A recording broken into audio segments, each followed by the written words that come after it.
ఉత్తర దిశకు ప్రయాణం చేసేటువంటి సూర్యుడి యొక్క అంతర్భావము అంతరార్థాన్ని చక్కగా గుర్తించాలి. అనగా ఉత్తర దిశ అనగా హిమాచల ప్రదేశము. హిమము అనగా మంచు.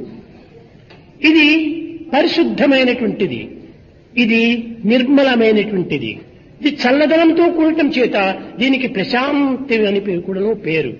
ఇది కదలిక లేనటువంటిది, అచలము, స్థిరముగా ఉండేటువంటిది. హిమాచల ప్రదేశం అనగా కేవలం ఒక సిమ్లాని కానీ లేక హిమాచల పర్వతములని కానీ మనం ఊహించరాదు. హిమము నిర్మలము, హిమము అనగా ప్రశాంతము, అచలము అనగా స్థిరత్వము, చలముగా ఉండటము. నిర్మల, ప్రశాంత, నిశ్చల ప్రదేశమే హిమాచలము. అటువైపున సూర్యుడు ఈనాటి నుండి ప్రయాణము సలుపుతూ వస్తాడు. అనగా వేద ప్రమాణములు పురస్కరించుకొని చంద్రమా మనసో జాతః చక్షో సూర్యో అజాయత. చంద్రుడనగా మనస్సు, మనస్సునకు ప్రతిబింబము. సూర్యుడనగా మానవుని యొక్క దృష్టికి ప్రమాణ స్వరూపము. అనగా మానవ దృష్టి నిశ్చలమైన ప్రశాంతమైన ఒక పవిత్రమైన హృదయస్థానమునకు మన దృష్టిని మరల్చటమే ఈ సూర్యుని యొక్క ప్రయాణమునకు సరి అయిన అంతరార్థం.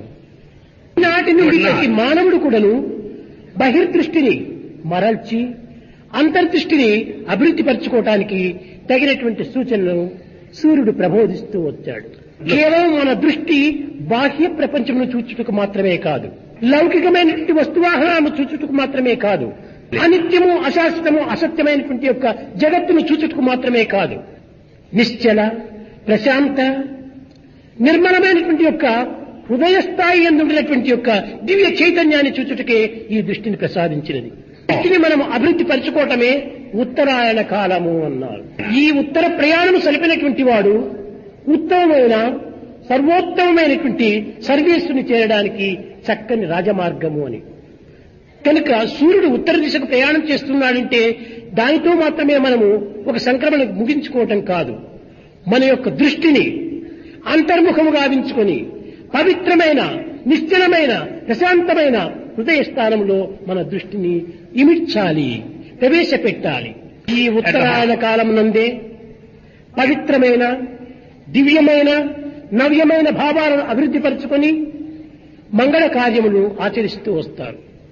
ఈ ఉత్తరాయణ కాల నిమిత్తమై జీవితమును ధన్యము గావించుకోవాలనని అనేక విధములైనటువంటి ఒక ఋషులు, మునులు, యోగులు, సాధకులు కూడాను దీనికై కాచి ఉంటుంటారు.